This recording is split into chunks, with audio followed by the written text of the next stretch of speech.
Thanks for listening. This podcast is proudly brought to you by OG Haulage. Don't forget to like and subscribe and share it with a mate. Life moves pretty fast. You don't stop and look around once in a while, you could miss it.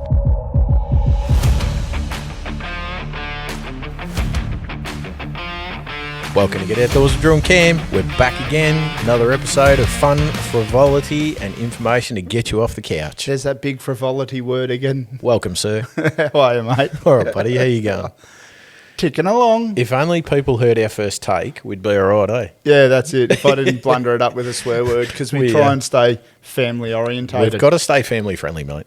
100%. 100%. Well, us staying family friendly, it makes it a family. Well, that's it. A full family podcast. Because we're always encouraging people to get off the couch and take their family with them. If it's kids, if it's listening relatives, to it on the school run. Well, yeah, school run. You know, you got to look at that. So yeah. That's it. How's your week been, fella? Yeah, it's been athletic. Athletic. Has your week been ticking along? It has been ticking along. Fantastic. I'm always ticking. We should make a T-shirt just for the Get Outdoors podcast that just says "I'm ticking along" and put our logo on the back or something with Get Outdoors with Drew and Cam. But, and a big QR code. And a QR code, so people can actually know where to find us. That's something I've been toying with the idea and hitting stuff. Well, that's a six-pack. Been toying with the idea, and people recommend putting a big QR code on the back of your shirt. So in case somebody doesn't have the nerve to come up and go, hey, what's all this about? They can just scan the QR code from a distance. So all you're going to hear is, hey, mate, stop. I'm just scanning your back. Righto. You never know. But anyway, just as an idea that we were spitballing. What I want to throw out there, what we've actually done, Cam and I have added a link tree to our Facebook bio and our Insta bio.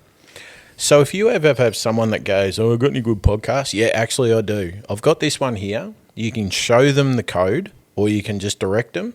And from that link tree, it'll actually take you to our Insta, Facebook, Spotify, YouTube, and Apple Music. Apple Podcasts. Yep. Take you directly there, and it'll also give you a code that you can scan. Okay. And if you really want to, you can support our podcast by buying us a coffee. I did notice that you'd slipped that little bit in there. I did. I just wanted to throw out there, there's been people that have gone, hey, how can we support you? There is a thing there where you can tag it, buy us coffee. Yep. And that helps us keep on the air. Yeah. Basically, that's all it is, guys. We're not here to make $1 million. We're just here to share the information to get people off the couch and increase their mental health. It does cost us money to produce this. 100% and it does. Upload this every week. So That's it. That's it. Yeah. Back to me week, my man. Go ahead, sir. I mentioned that I had a spark rekindled a while ago. Was it an ex-girlfriend? Pushies. The Deadly Treadley. The Deadly Treadley. You talked about Marketplace. It was originally a Marketplace bike. Yes. That I was looking at. Yes. And then I realised, hang on a minute, I was looking at Ivanhoe Cycles. They do some good deals. Oh, yeah. And found bikes online. Yeah. So I not found... sponsored, could not be. Sponsored. Would be very happy to be. But I've come across a Marin Bobcat Trail 4. So it's a brand new bike in a box that gets delivered to your place. Oh, right. For around the same money I was looking at spending on a second-hand bike that you don't know what's actually happened to the bike in the time that they've owned it. Well, that's true, isn't it? You could have cracks in the frame. You could have worn-out cranks. You wouldn't have a clue. All sorts of stuff you can have. Yep. They can be a bit of a trap. Marketplace. I'm not going to hit the button again, man. Really? You want me to hit the button? Yeah, say it again. Marketplace pushies. So it's just something that I weighed up and decided that I wanted to go brand spanking new. Yep. For virtually the same amount of money. Like we've always said, it's a great place to buy stuff, but you've got to compare it with everything else too. Oh, 100%. Like I wouldn't buy a helmet off there. No way. No. You don't know the history. That's right. That's all that sort of stuff. And any safety gear you be careful with. Yeah, so me and the young bloke have been hitting up the old mountain bike park. Yep. I've been getting some air under both tyres. It's been a little bit exhilarating. Haunted Hills, yep. Mate, it has been great fun. Yeah, awesome. I've got a bruise that's like a mood ring on my hip already from having a bike for a week. Are you sooking already? I'm not sooking. I just keep riding. But, I'm looking at it from the fitness side of things. Yep. It's getting out with my young bloke with an interest that he's got. Oh, 100%. he's a little bit jelly that Dad's got a better bike than him at the moment. So He'll get over it. Yeah, he will. But, you know, it's Yeah, get a job, son. he's had hand-me-down bikes and all that sort of stuff ever Yep. since we've started really buying bikes. He It's hasn't kind had of a a hard new one. It's kind of a hard thing, isn't it? Because you don't know how long their interest is going to last. Well, he seems to have quite a drive for this riding pushies. It's Okay. just the gearing on the bike. I think he's on like a 15 speed. Right. You know, remember riding an old 15 speed back in the day, how much this bike I've bought, man, it is insanely well geared. Did you ever, back in the day, get a BMX, put a like 6-speed gear cluster on the back of your BMX, load the derailleur, add the gear selector, that you could ride first gear and you would mono for miles? No, but I used to hoard bikes off hard rubbish when I was a youngster. Yeah. And stash them under Mum and Dad's house. They never knew they were there. But yes, they did. But me and a mate would get together on like a Friday afternoon. Yeah. And you'd strip down Yep. a 12-inch bike and put 26-inch Yes. forks on the front of it. Yes. And we'd do all these weird, stupid bikes with ape hangers. And Yep. then we'd go, you know what? It's 9 o'clock at night. Let's ride to Belgrave. We just bugger off on the bike track at night. Yep. Upset all the kids spray painting on the fences. They'd all stand there like they were just posts. Yes. Wouldn't move. Yeah, No yeah. one's seen us. And we'd No. stop and have a chat for 5 minutes. Well, you knew this poor mongrel's got his nose pressed up against the fence going, don't see me, don't see me, don't see me. But yeah, so we used to do that sort of stuff. And mate, there was some carnage, there were some wins, there were some great little bikes made, but good bit of fun. Until you forget to do up the 2 front nuts on the front wheel. Handlebars. You do a mono. The handlebars. Oh, yeah. Because the handlebars would fold forwards on you. That was the worst. Yes. I So- seen a kid at the BMX track, I think it was Croydon, because I grew up the eastern suburbs. He did this massive jump, and his gooseneck had actually snapped the bolt, and his bars went forward, rolled him over, and he ate dirt like it was roast, mate. Whole face covered in dirt. Yep. Yeah, that was a hospital visit. Yeah. But yeah, to see his bars fold down, man, yeah, you don't get 2 shots at that. Well, my young bloke was having a laugh when I mentioned this bruise on the side of my leg. Yeah. We'd been at the mountain bike park for 3 and a bit hours the day before. Right. Riding some trails. We hit one called Mad Cows. It's a blue trail. Yep. So it's that intermediate. Yeah. I'm still not at that level. Okay. My young bloke is not at that level. Yep. We had a look. We went slow. Every bit of research I've done on it had tabletops and small doubles that you could roll over if you Right. weren't comfortable to clear them. Yeah. So we But did no, that. no open gaps. No or- open gaps or Okay. anything like that. So a bit of a steep section, berms into berms and Nice. stuff. So it's a pretty cool track. It's making you think. Yeah, Yeah, man. it definitely does. And there's some really good rhythm sections through the middle of it. The beauty is too, I've discovered, someone's gone around Haunted Hills and recorded every trail up there. So if you're wanting to go up there and actually have a ride up there, you can look at it on YouTube first off to get an right. idea on some of the lines and jumps Yep. that they have on the certain tracks. You know, that's one of the most watched things on YouTube when it comes to mountain bikers. It's YouTube. Because they It's sit just- there and watch yeah. people that have got a chest mount camera. Yep. And they zoom down these tracks and you go, oh, cool, now I know what I'm looking at. Let's Yeah. go hard. And Well- like Carly said the same thing, and YouTube's now coming up with that because obviously YouTube listens. Yep. Now it's incredible. Some of these dudes are off their heads. Oh, mate, there's some people up that you see at the mountain bike park up there that are just, They're loose. oh, it's insane. Yeah, man. I remember doing some crazier stuff when I was younger because you don't have that realisation of the injuries that come with it. You have no sense of danger, you mean? Oh, no, I knew some of the stuff I did was dangerous. I'll admit that. Oh, yeah, we all do that. Look, it's building confidence, and I've hopped on this bike, and like I said, we're up there riding some higher up trails than what Yep. we normally would. Yep. Anyway, the day later, doing a wheelie in the local reserve with my young bloke on the grass, I didn't see the hole in the grass because the mower had mowed it all the same height. Back wheel dropped into it, and Dad got carted off on his brand new pushy. The Oh, first that's stack awesome. was Yeah. on flat ground doing a wheelie. Hey, you were being a show off. No, I was just having fun because this bike is insanely geared. Mm-hmm. And the benefit is I rode some all right bikes when I was younger. Yep. This thing is next level. This is sort of that there. intermediate style, Yep. hard, Still a hardtail, hardtail, isn't it? Yeah. and it's an analog bike. It's not Thanks, an Carly. e-bike. Yeah, thanks, Carly. So look, there's a trail. I went up there the other day as well, just quickly while the young bloke was at school. Don't tell him. He'll be disappointed he didn't get to go. Ah, right. We won't tell him. I rode that mad cows track again a little bit quicker this time. Right. And took on a couple of little jumps. And, I was very selective on which ones I was trying to clear. But I managed to get one or two in there, so I was happy. Nice. And then there's a track there that's got 27 switchbacks in it as it climbs the hill. Yeah, right. And it's all recommended for e-bikes. Yep. I gave it a crack.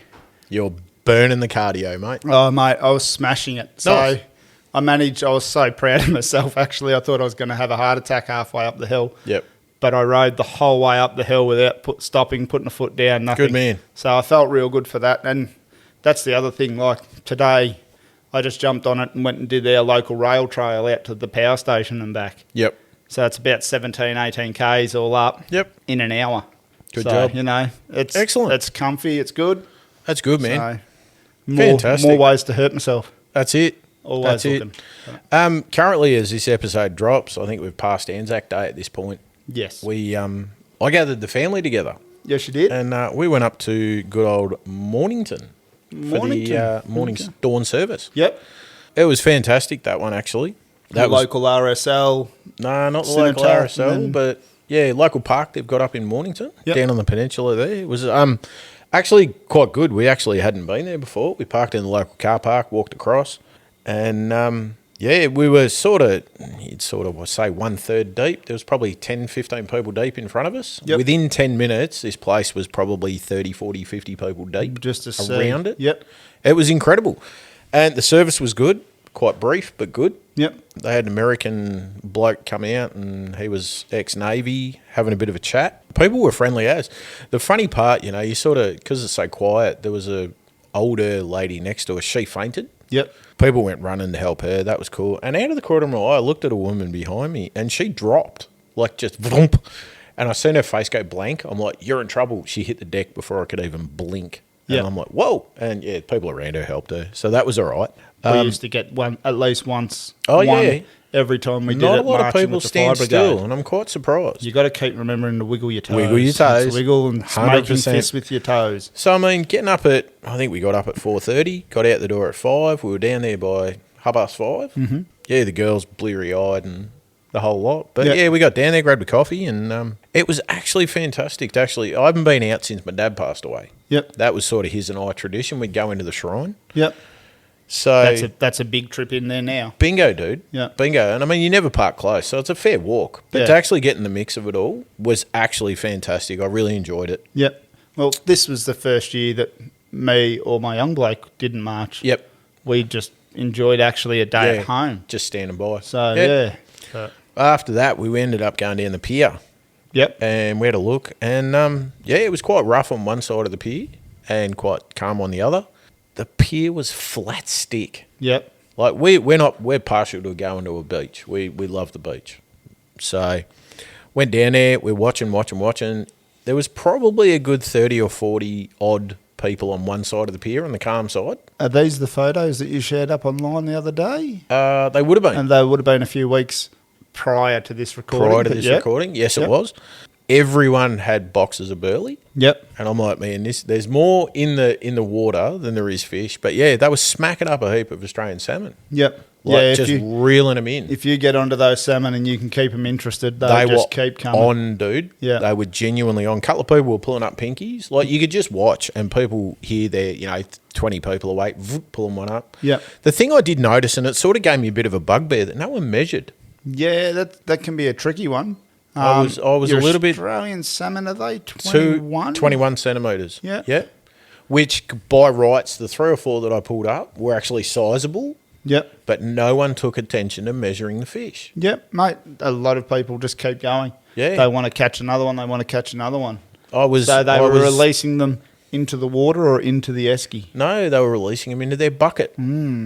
Quite surprisingly. Oh, well, that's... I was a bit miffed, and I reckon if I had actually said something, I would have got mobbed. Yeah, look, I don't think you would if there's some other people there that are doing the right thing, but it's a very tricky thing. It always 100%. is. 100%. So- Fisheries would have had a field day, and that's what sort of surprised me, that these people, the people that were there just didn't pay attention to that, and that bugged me a little bit. Yeah, well, I did just see the other day that there was a post that Fisheries put up about people taking more than their share of pippies. Yes. Another one I Yes. saw was a bloke catching squid, I think, and abalone. Yep. And actually hiding them under the floor in his boat and the bow of his boat. Oh, absolutely. So, you know that better than I do, man. There's so many people that out are there doing that the do wrong thing. Yeah, the wrong thing.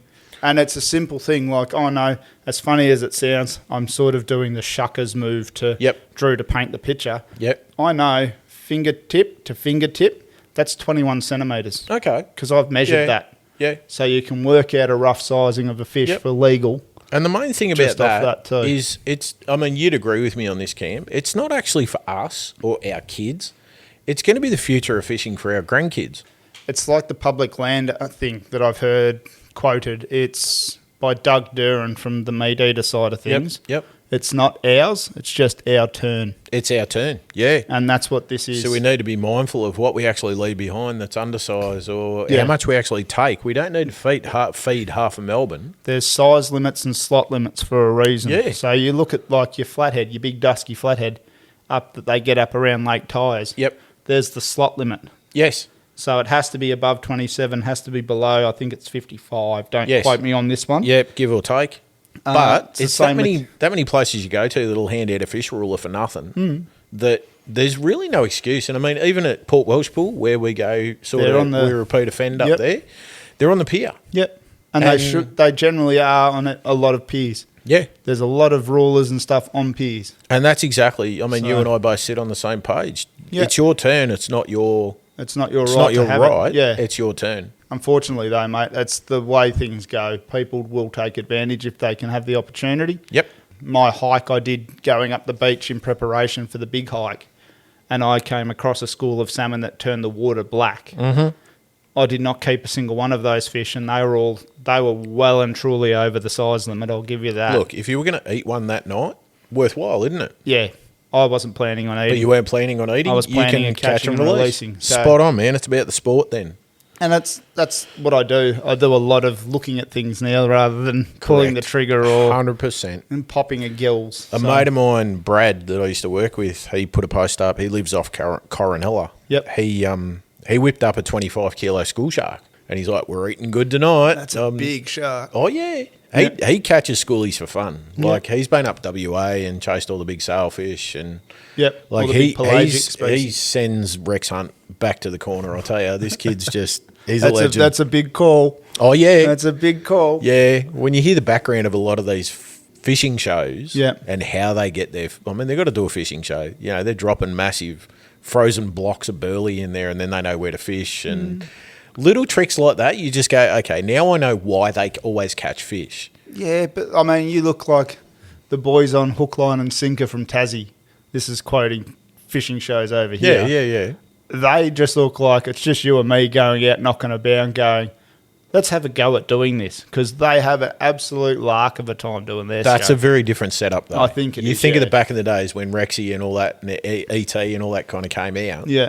They were actually not cheating, but they were encouraging the fish to come back. I did like Paul Worsling. He got criticised online, I believe, and was called a tool. All right. So he said about going out into, I think it was Western Port. Yeah. And he had a double-ended ring spanner. Yeah. That he put some treble hooks onto. And to just prove the point, with a tool you can catch fish. He jigged up a snapper. Yeah. That would be a worthy size snapper. Fantastic. On a ring spanner. So Cam, we've had mail. Have we? We've had mail. You've got mail. You've got mail. We've had mail. We've had a company from Queensland that I've had chats back and forward with. Yes. The company is called The Bad One. Okay. I don't know if people have seen it or not, but Cam, I've just handed you a package that I haven't opened yet. I know what it is. Would you like to open it? I have a fair idea on what this is. Yeah. Because we have been discussing this. We've had this discussion. We've had The Bad One jump on board with the podcast. Now, I'm not sitting here doing this as a ad. We'll call it a collaboration. Yeah. These guys and I were chatting and we do a bit of travelling and we got discussing and they went, hey, we're going to send you out something to give a try. The cargo roof net. It is a cargo roof net that we're going to try between you and I. Yep. And we're going to give a little bit of feedback to our listeners. Yeah. that this is a bit extra for different people to be able to store stuff because we've both got kids. We both travel. We're doing a really big trip in July. We're going to Birdsville. The roads have cleared up. Yep. So I'm going to hang that across the roof so the girls can put up their books. We're going to fight over the sticker. It's going in my canopy. Because the girls got their books, they've got a switch. They can put a jumper, they can put their travel pillows, all that kind of stuff above their heads. I know you talked about this might actually tap your head or something like that. Yeah, that's a concern I have. But these are adjustable. But I wanted to bring it up on the potty, dude, that we can actually talk about this product from Zabad One Roof Cargo Net. Yeah. Well, it'll be interesting. We'll have a crack with it. What we will do, listeners, is we're going to put a link in our link tree. And you will see some occasional posts up in our Facebook or within our Instagram. Yep. That'll give you a guide where to go to check these out for yourselves. Again, this is just a little collab that these boys have said, hey, give this a try. And we'd like to talk about them on the potty. And we're going to give you real life feedback. Yeah. As we started with in this podcast, that when items come across that we think something's useful, something's beneficial, we're going to try stuff out and we're going to let you guys know exactly about it. Hey. That might be a handy thing for someone. I mean, it looks like it's all nylon mesh, all stitched up, zipped up. So, well, I mean, exactly the point. That's just looking at it in the bag with my sticker in it. Bloke I work with, my sticker. The bloke I work with, he was saying it really worked. I explained to him what was going on, and he said, yeah, that's a great idea. He said, I've got dogs. He said, I can keep toys up there. I can keep anything up there, a blanket, all this kind of stuff. And I went, mate, this is just hitting every level. Yeah. So. All right. Well, we'll give it a whirl and we'll give some feedback. We'll take some photos and absolutely. Yeah. What did you bring for me tonight? For you tonight, I've bought a lovely pizza. No, I'm kidding. I've actually just mucked around recently online and knocked up 2 shirts. We're looking at doing the shirts. I thought I'll muck around with some of the logo and some of the shirt designs now. I'm interested to know if any listeners have seen what we've made a change to our logo. Yeah, it's just been a recent change that we've done. So I've used a company online to have a crack. Ooh. And look, it's my mistake is I like the OD green. That's that's a sucker thing I have. OD as in obsessive compulsive, you mean? No. Oh, look at that. The problem is the black in our heading doesn't show up that well on the back of our shirts because they're dark green. So that's okay. Look, it was just a dummy. It was have a bit of a play around. That's fantastic, dude. An extra one was not worth bugger all. So I'm like, well, why wouldn't I make 2? There's 2 of us doing this. So I want to challenge our listeners to find us out in the wild with those T-shirts on. Well, they could have the other day. I wore one up the mountain bike park, but I had a backpack on. I wanted to see how it felt breathability-wise and stuff like that. Like, my theory is if we're going to do a shirt, let's actually do a decent one that you can wear. I know some of the big screen printings you can get, they feel really thick on the front or you can't sweat and breathe through them. Yep. So if we're going to do one and we're an outdoors podcast, let's actually look and do some R&D because now we're doing R&D. I'm doing air quotey things with my fingers. Air quoties, yeah. Look, I'd like to throw it out there to our listeners, Cam. Bit of feedback. Yep. Wonder what our listeners would like if we were to do some merch as a question. Would you go for a mug that you could pour your alcoholic beverages into, your morning coffee into? I mean, Regan was telling us he was having a coffee when he jumped over the fire about that snake. Yeah. Or a T-shirt or a hoodie. What would people's feedback be, do you think, Cam? Stubby holder. I think we'll have to do a poll on Facebook. Would a poll work, do you think? Well, we can put it up there and see what people are after. I reckon.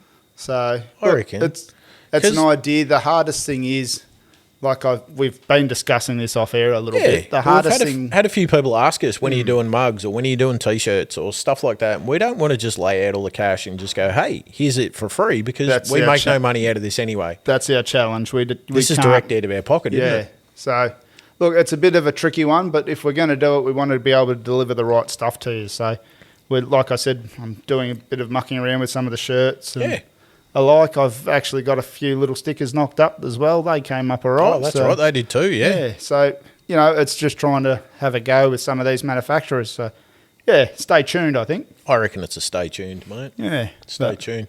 I was mentioning before about my trip. Yep. Where are you going? Well, the plan at the moment, we had a goal of hitting Birdsville But then we noticed with all the information and all the rain they've had up around Birdsville, top end of Queensland there, that we went, look, we'll change direction. We'll head to Longreach again. Because there's more to see in Longreach that we missed when we did our North End trip. Yep. So we decided, Longreach it is, but then we realised that the water was actually coming from the top end of Queensland, running through Longreach, down through Birdsville, down to Lake Eyre. Yep. So it's sort of the line that it normally follows. Well, this is it. But they've had unprecedented amount of rain. So we decided what we'll do, we'll head up towards Longreach, but we'll cut right and then head back out to Nowra in New South Wales, Queensland, that area, and drop at the little unknown towns in between. Yep. Instead of being a sort of 5,000k round trip, it was just going to be head up to Nowra. It's an hour and a half out of Canberra. Yep. We thought, we'll do that instead because then we're not near the floods. We're still able to do our trip and go from there. But we've actually recently, in the last week or so, 2 weeks, we've had posts come out that Big Red still has depth of water you could swim in front of it and after it. Yes. But what they've actually done is from the Birdsville Hotel, you can zoom out through a local farmer who's opened the property out there. It's an hour and a half's drive to take it down to the back end of Lake Eyre. Yep. You can camp there overnight now. So it's actually become a very different animal in itself. Yep. Clean roads, dry roads, stick to the tracks, you'll have no issues. The rest of it's quite... good luck. Good, you'll probably sink up to your sills. Yep. But stick out with that. So we're like, that's cool. We're taking Mitchie's mum and dad, my wifey, Nemo, the girls. Yep. And we're taking a 3-week trip. But now we know the road's open. Yeehaw, we're heading to Birdsville. I was going to say, Nowra's 9 hours and 52 minutes away. Correct. Canberra's 7 hours the way you go. Yep. So we've decided we're doing more planning this following weekend. But there's a lot of towns and stuff and little towns that people don't get through. But we want to actually show these guys the middle of nowhere, outback towns, try and get through the likes of Cunnamulla. Basically all the songs that Slim Dusty sung about, even Lee Kernaghan. Cunnamulla Fella and try and get up through the likes of Bogan and Thargomindah and maybe even if we can, if the water's still good, we get up to Cameron's Corner where all the states meet. Yep. There is actually a plaque. A plaque. You'd call it a plaque. It's like a fixed compass that shows the direction and this is where the three states meet and things like that. All the stuff you don't actually get to see. Yeah. So with that comes vehicle planning. Yay. And while you're saying all that, all I'm hearing is, I'm in New South Wales. I'm in 100% Northern Territory. I'm in New South Wales. I'm in Northern Territory. I can picture... No, it's actually down the bottom. It's New South Wales, South Australia, Victoria. New South Wales, sorry. Yep. New South Wales, South Australia and Queensland. Yep. It's the three of them. And you'd be like, 1, 2, 3, 1, 2, 3. You get bored pretty quick. I get that. But involved in that, we're talking about meal planning because if we're doing that, we're actually out the bush a fair bit. There's going to be quite a few distances. We're using ChatGPT on this trip. I've never done that before. Yep. Just use it as a basic planning. Okay. So, we're looking at food prep, sleeping. We're talking about taking swags this one. Yep. Probably a double for us, 2 singles, maybe the double for the girls. Yep.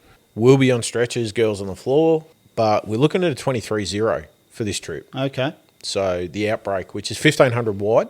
Yep. But the 23-0 actually roll up really tight compared to the Kings ones. And that's why we're looking at that. Yep. So, but we use the King sleeping bags, and then it's a matter of I've got to start packing the ute and work out what sits where. Can I put a swag in the back, plus chairs, plus sleeping bags, pillows? Now we've got the Zabad one as well. I could probably put the girls' travel pillows up in there, and that keeps it up out of the way. We can keep a jumper on us because it's middle of winter when we go in July. Yep. You'll have those cool mornings and nights. It'll be the cool mornings and overnights, 100%. Yep. Hopefully we're going to do a couple of roadside camps on the way. The couple and Mitchie that we're going with, they've really never done a trip like that. Okay. So that's why we're trying to hit them in the outback. Yep. That's why Birdsville was probably a biggest target. The draw card. Yeah. As a destination. Now, if we have to go a different way back, we'll go a different way back. But, we're actually going to sit down this weekend and nut it out and go from there. Yep. So that's where we're at. And now fuel prices Is there any permitting and anything that comes with that? Not around there, no, because it's not considered Aboriginal land out there. Yep. Whereas, like with Cape York, we had to get a permit when we cross the Jardine. Yeah, that's right. So, yeah, you're dead on there, man. That's a good question. Yeah. But we're talking about there's a few national parks along the way, but a couple of them are like an hour off the freeway. Still worth it. But exactly right. Still worth I can't remember. I want to say Bungles, but it's not. There is a national park area up there. It looks like the moonscape. Yeah. It's incredible. I'll get it for the next episode. Okay. But yeah, we're now looking forward to it because that was our original plan to hit Birdsville. Birdsville. Yeah, So that's right.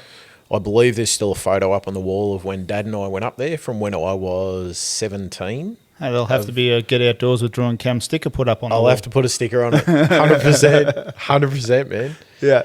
But yeah, from when I was like 17 with the Morris Minor Clark Club, we all went up there and yeah, it was insane. Absolutely insane. And a few people have been up there since. I think my sister's been up there and a couple of family friends and they all take a photo with a picture and send it to me. I'm like, yeah thanks for that. Still there. So it's on the back of the door.